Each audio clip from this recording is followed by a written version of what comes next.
مرحبا بكم في شي تك.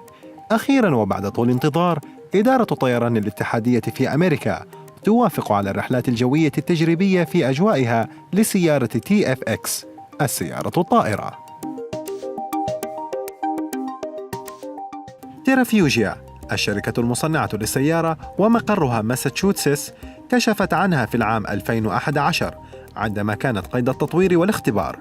وTFX مصممة كمثيلاتها من السيارات من ناحية الشكل والقيادة، وتتسع ل4 أشخاص، بجانب قدرتها على التحليق والإقلاع والهبوط. صممت على شكل انسيابي وبجناحين قابلين للطي، والمميز فيها أنها لا تحتاج لمدرج خاص للإقلاع، حيث يمكنها الإقلاع من أي مكان، وذلك بفتح جناحيها المزودين بمروحيات، وتقلع بشكل عمودي كما طائرات الهليكوبتر.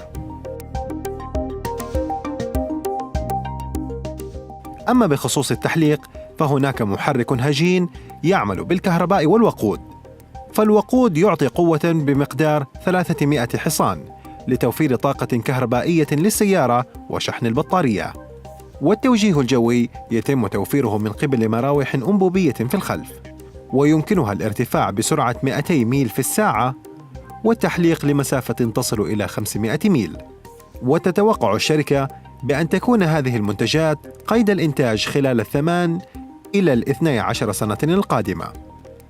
من ناحية السعر، لمحت الشركة إلى أن سعر هذه السيارة سيكون قريباً للسيارة الفارهة. وهذا شيء تك. كان معكم سلطان بتاوي، العربية.